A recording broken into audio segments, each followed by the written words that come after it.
Hola, te saluda Freddy Crespo, criminólogo, profesor e investigador de la Universidad de los Andes en Mérida, Venezuela. Te invito a suscribirte y a seguir el canal Finding Criminology,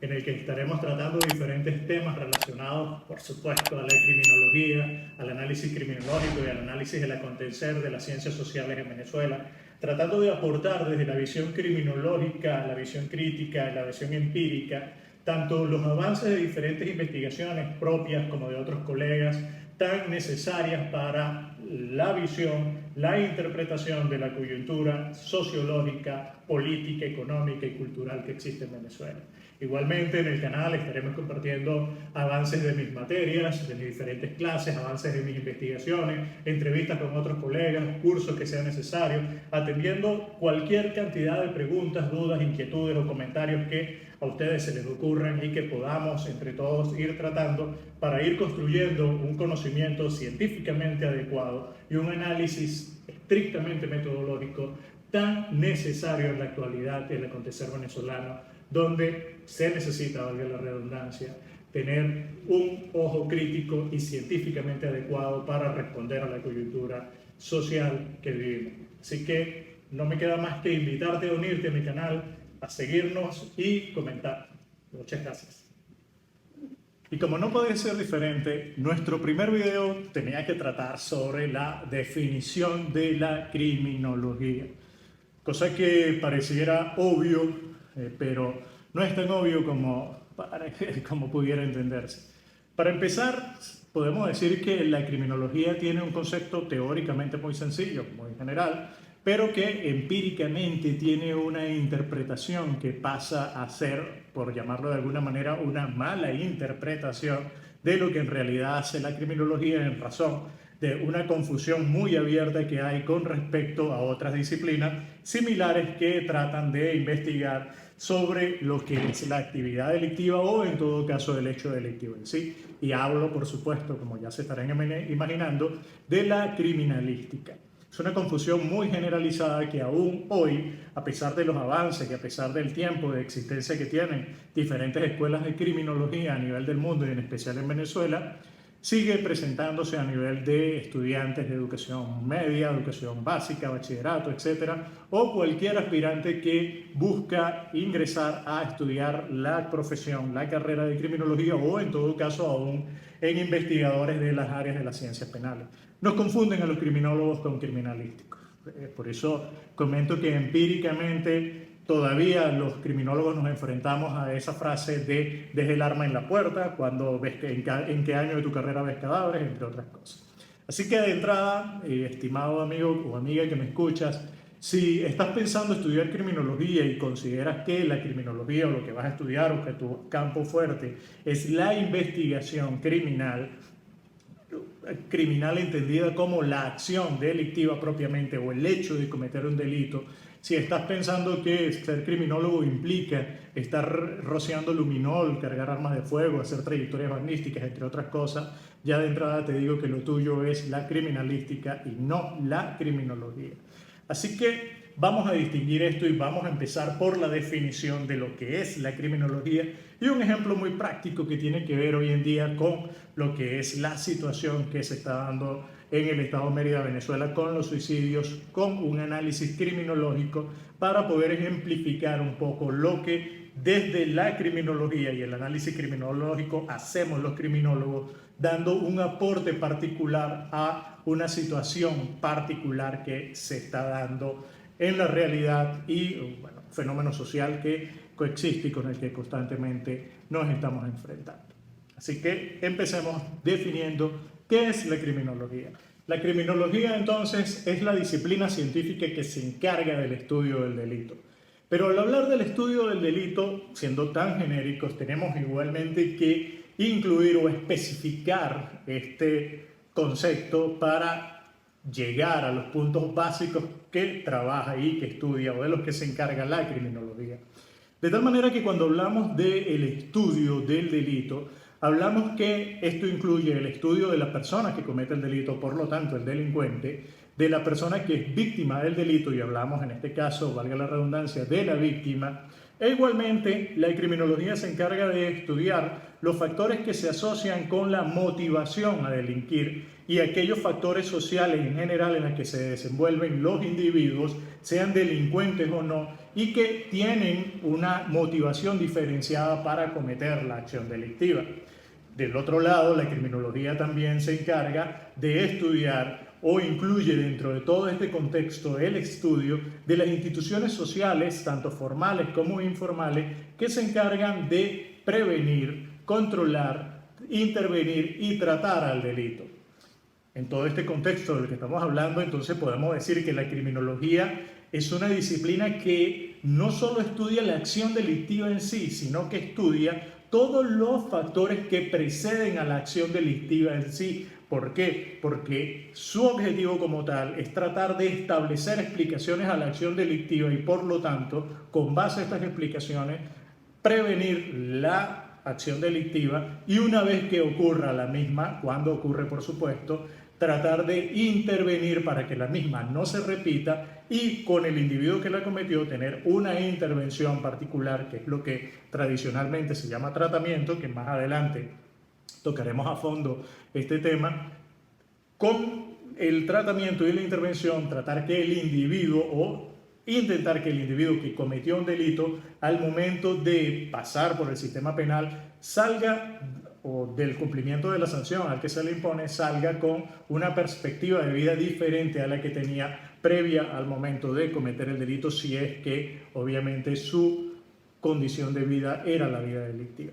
Así todo, pues, la criminología, podemos decir en general, y no siendo fan y no por ser fan, perdón, de mi misma profesión, podría decir y afirmar con todo el peso de la palabra que la criminología efectivamente está en todo. Y al estar en todo significa que la criminología es una disciplina que está trabajando constantemente en encontrar las variables o los factores que se relacionan con la acción delictiva o no. Y ese estudio de los factores es lo que se llama la acción preventiva. De tal manera que un criminólogo es especialmente útil en una escuela para evitar y estudiar todos los factores que se relacionan con el acoso escolar, con la violencia escolar. Igualmente un criminólogo es un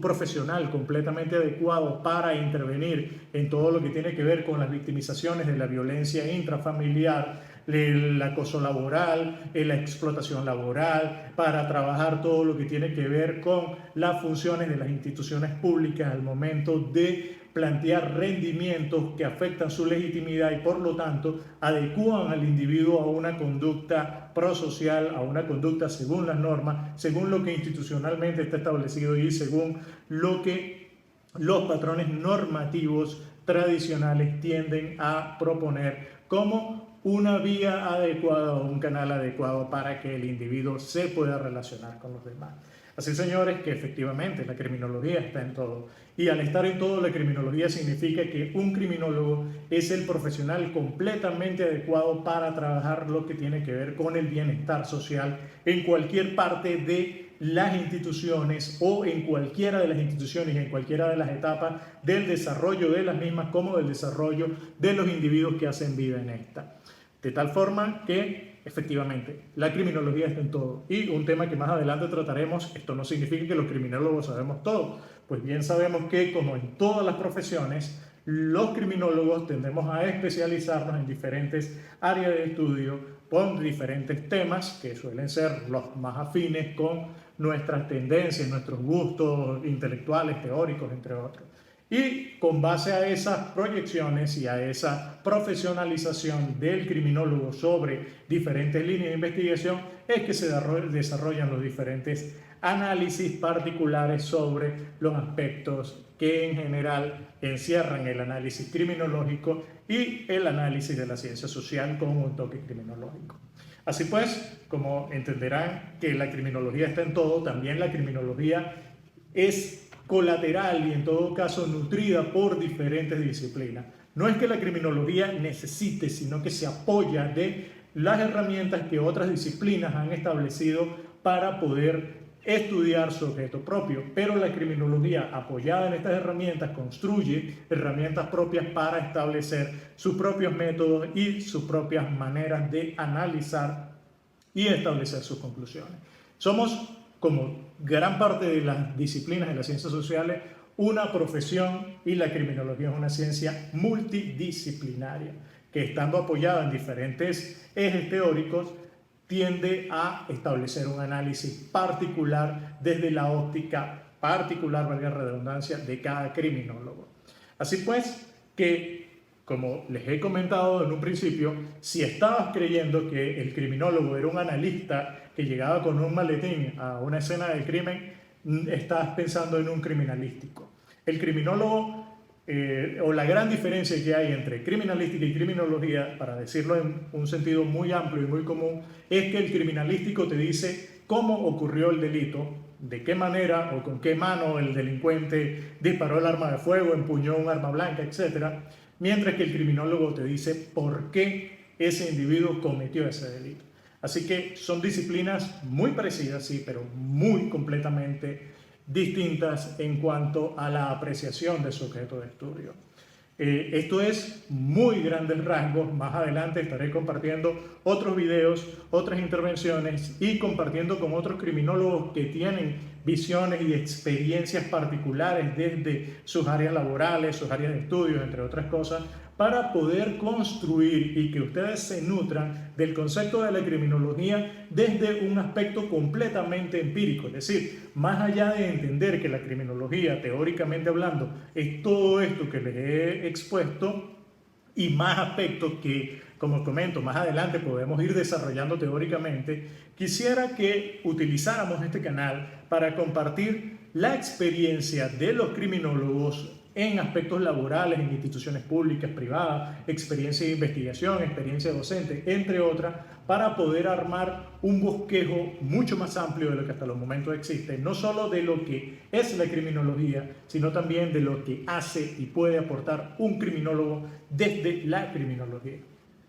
Para tratar de ejemplificar y mostrarles un poco lo que tiene que ver con el análisis criminológico, quisiera conversar un momento sobre un tema que está en boga en este momento en el país y en especial en la entidad merideña, en el estado Mérida de Venezuela, que es el tema del suicidio. Hay mucha discusión, mucha conversación y no es un secreto que este tema ha sido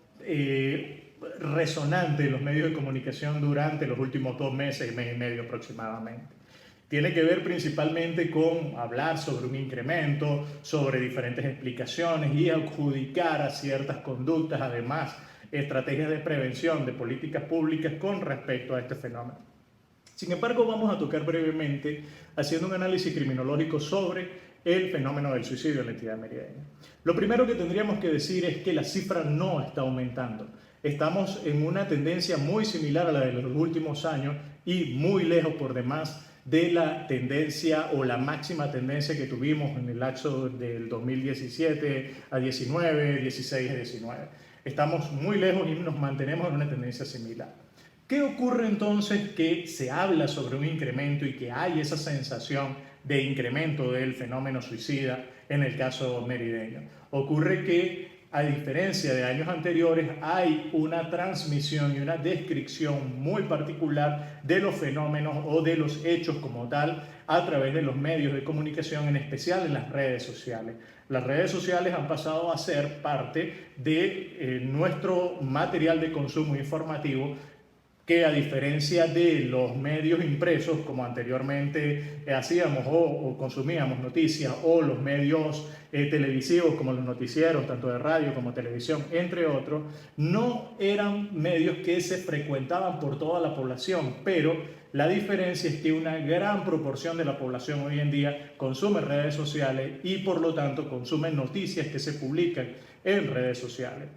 De tal manera que si comparamos, por ejemplo, las noticias de suicidio publicadas en redes sociales el año pasado con el año actual, nos vamos a encontrar que hay una gran diferencia allí. Y allí está la sensación para poder sostener en este momento que hay un incremento del suicidio, pero no hay realmente un incremento en la cifra. Si hay, repito, una mayor sensación en el incremento de la cifra, consecuencia de esto último que acabo de comentar. Y consecuencia además de un aspecto muy particular que está caracterizando a los suicidios a los suicidios que han ocurrido en el curso del año, en especial a muchos de los que ocurrieron en el mes de abril. Y es que muchos de estos actos están ocurriendo en zonas muy públicas, muy transitadas. Y eso da además la sensación de que el suicidio se está convirtiendo en una acción muy pública, a diferencia de cómo se estaba ejecutando en años anteriores, que normalmente ocurría en lugares solos o muy privados, en lugares solitarios, perdón, o muy privados. El segundo elemento para trabajar tiene que ver con los mecanismos de prevención que se están implementando. Si muy bien es aplaudible todo lo que a través de los organismos públicos e instituciones privadas se está intentando hacer, como colocar protecciones, vigilancia en las zonas donde están ocurriendo estas acciones o estos sucesos, poner a disposición líneas telefónicas para las llamadas, no es menos cierto también que esto hay que tomarlo con mucha seriedad. De hecho, la primera medida, que es la vigilancia, y como un mecanismo de prevención en los lugares públicos donde ocurrieron mayormente estos hechos durante el mes de abril, no evitó que algunas personas, creo, si no me equivoco, que alrededor de 3 suicidios ocurrieron mientras estos espacios públicos estaban siendo vigilados. De tal manera que esto no es una medida contundente, ni mucho menos una medida eficiente, estructural, para poder detener o prevenir la situación o el hecho como tal. Al contrario, puede más bien ocurrir que este tipo de medidas lo que facilite es el traslado del hecho a otro lado, o en todo caso la carga de violencia contra sí misma que tiene el suicida se traslade hacia otras personas u objetos, y lejos de poder prevenir una acción violenta, lo que estemos haciendo es repercutir en otra. Con respecto a los servicios de atención, prevención, de llamadas, entre otros, también son aplaudibles, pero el punto que hay que considerar acá es que el suicidio no es un juego, y estamos hablando de una situación emocional muy particular y en personas que emocionalmente están muy afectadas. Y tenemos que tener en cuenta que no cualquiera puede atender a este tipo de personas, porque, insisto, estamos en una situación de una persona que no solo está sufriendo un episodio emocional negativo muy particular, sino que está pensando o está asumiendo una consecuencia individual en términos de su conducta y social además, en términos del impacto de la misma, en razón de esa desorden o esa situación emocional negativo que tiene al momento de idear y pensar en ejecutar una acción suicida. De tal manera que si estas personas que ofrecen este tipo de servicios no están preparadas para esto, aun cuando tengan una formación de intervención, etcétera, tienen que pensar muy bien el momento de tratar, porque, insisto, lejos de facilitar o prevenir el problema, lo pueden reforzar, o en todo caso lo pueden empeorar. Yo en una publicación reciente comentaba que qué dirían este tipo de personas ante un perfil como el mío, por ejemplo, un profesor universitario con 17 años de experiencia, carreras de pregrado, especializaciones, posgrado, doctorado, publicaciones, que ha estado en docencia ininterrumpida durante estos 17 años y que hoy en día el salario que devenga como profesor ni siquiera le alcanza para pagar el servicio de internet en su casa. Entonces, pierdo la motivación de vivir, tengo la ideación de suicidarme. ¿Qué me dirían? Me dirían: Dios es amor, Dios es lindo, la vida sigue, mañana continuamos, mañana será un nuevo día, mañana será un escenario mejor. Y este tipo de palabras o este tipo de frases o este tipo de intervenciones emocionales de estándar, por llamarlo de alguna manera, no es que sean inadecuadas, pero insisto, ante el perfil de una persona como en mi caso, o como una persona como yo, ¿qué dirían? Eso es suficiente ante una situación tan particular en la que la ideación suicida, que es a donde voy al tercer punto, pasa a formar parte de la descontextualización del yo del individuo en razón de lo que era o de lo que proyectaba en su vida. Y con este punto llego al tercero, que tiene que ver con las explicaciones del suicidio que se están dando y la manera como mediáticamente y de parte de muchos investigadores y acá sí me la juego con decirlo y como siempre con mi carácter frontal al momento de hablar sobre estos temas, de manera muy responsable se está trabajando. Y son las explicaciones que se están dando. Hemos oído hablar a muchos investigadores, psicólogos, profesores, incluso investigadores de la Universidad de los Andes hablando que el suicida es un enfermo mental, que hay que tratarlo y hay que tenerlo, que de la misma manera como se trata la tensión o la diabetes, la ideación suicida puede tratarse. No, señores. El suicidio no es una enfermedad mental y el suicida no es un enfermo mental. Si bien es cierto, y aquí viene un juego de palabras que siempre ha caracterizado el fenómeno suicida, gran parte, o podemos decir que muchos enfermos mentales pueden tener ideación suicida o intentos o incluso consumar el suicidio. No es cierto que todos los enfermos mentales se suicidan, ni todos los que se suicidan sean enfermos mentales, ni mucho menos que el que se suicida tiene un padecimiento particular. Si bien la decisión suicida cae dentro de un marco muy particular de, podemos decirlo de alguna manera, angustias individuales, angustias sociales, entre otras, no podemos extraer al individuo del contexto social que en el país estamos viviendo. Y si bien es cierto que existen presiones sociales, como una explicación que acabo de leer hace poco, publicada en Prensa Nacional, que habla sobre la anomia económica que se vive en Mérida como generadora del fenómeno suicida, no es menos cierto pensar, y si esa relación es cierta, valga la redundancia, ¿por qué en todo el país se está viviendo una anomia económica o una situación económica muy particular? ¿Por qué en Mérida? ¿Por qué Mérida sigue teniendo las tasas más altas de suicidio? ¿Por qué no ocurre lo mismo de manera homogénea en todo el país? Hay algo efectivamente en Mérida que ha hecho que cuando el país estaba en bonanza tuviéramos igualmente tasas delictivas altas, cuando el país estaba en crisis tuviéramos igualmente las tasas suicidas más altas del país. Y que podríamos decir que comparativamente cuando hubo bonanza económica de cierta manera hubo un patrón muy particular en que el suicidio se comportó. Muchas veces en bonanza incrementó o en bonanza se redujo, en crisis se incrementó, pero en crisis también se redujo. De tal manera que las explicaciones deterministas tienen que cesar. Y esas explicaciones deterministas que buscan además tratar de trasladar el fenómeno o ganar seguidores, ganar explicaciones, ganar espacio mediático, entre otros, de parte de investigadores, de parte de organizaciones, señores, tiene que cesar, porque hablar de explicaciones de este tipo al momento de trabajar el suicidio son explicaciones que llevan a una reafirmación de la conducta particular y por lo tanto una persona que tenga una ideación suicida muy particular o que esté pasando por una crisis emocional que lo lleve a generar una ideación suicida, puede ver en sus explicaciones tan particulares, puede verse reflejado y decir, no solo yo lo estoy viviendo, no solo yo lo estoy pensando, por lo tanto, mi pensamiento, mi reafirmación es tal y por lo tanto me reafirmo y hacia allá voy. Por lo tanto, señores, insisto, tratemos de ser bastante responsables en las explicaciones que se demos.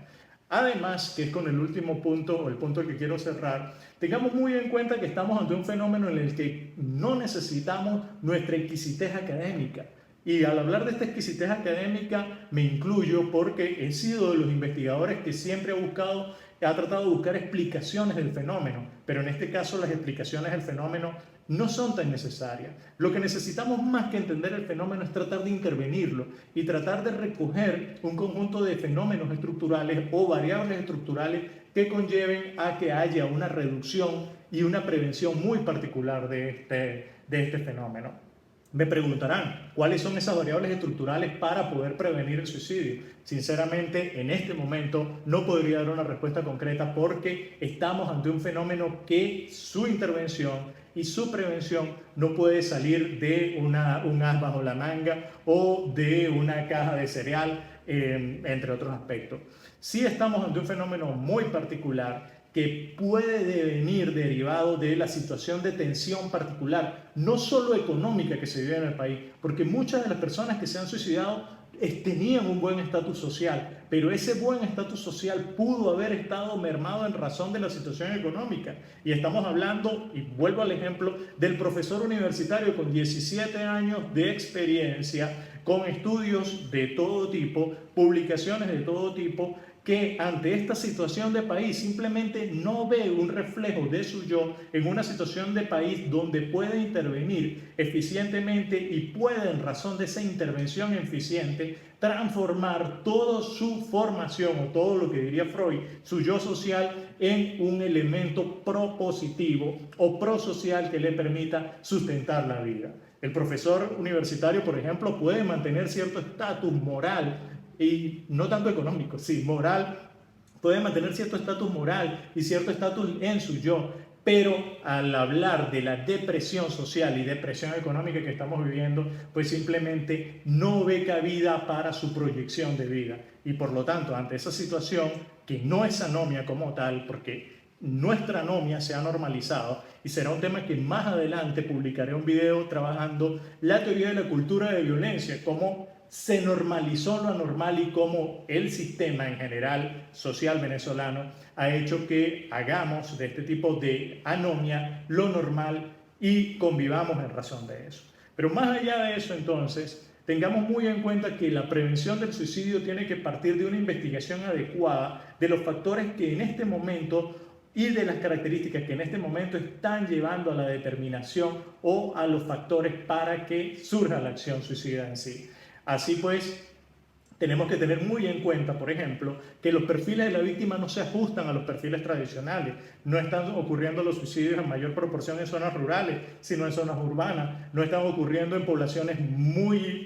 de muy alta edad, sino que están ocurriendo en poblaciones muy jóvenes y adultas, por llamarlo de alguna manera. Están ocurriendo entre jóvenes de entre 15 y 28 años y en adultos de entre 44 y 60 años. Entonces, cuando nos planteamos pensar que el primer grupo no ve una posibilidad de construcción de su vida a futuro y eso desmotiva las ganas de vivir, y que el segundo grupo no ve igualmente cumplidas las expectativas de su vida, de todo lo que se formó durante toda su vida para poder llegar a una edad adulta y vivir bien en razón de todo lo que hizo para formarse como un ser social, pues estamos ante la situación en la cual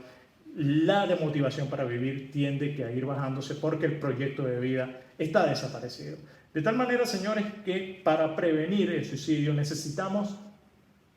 variables estructurales y necesitamos investigación precisa y concisa que apunte de manera muy certera y metodológicamente adecuada a las variables reales y no a lucubraciones como el suicidio está aumentando, el suicidio es un enfermo mental, aquí ocurren porque el gobierno nos presiona, porque la oposición no sirve para nada. No, señores. Tenemos que ser mejores que este tipo de elementos y para eso, vuelvo a repetir la invitación que hice hace poco, la Universidad de los Andes tiene especialistas muy capacitados en este sentido. Tiene una escuela de psicología, tiene una escuela de criminología, la única en Venezuela además, que tiene investigadores capacitados para esto. Pero parece que cometemos el error de los que criticamos, que teniendo especialistas en el área no los utilizamos para trabajar el área. Así que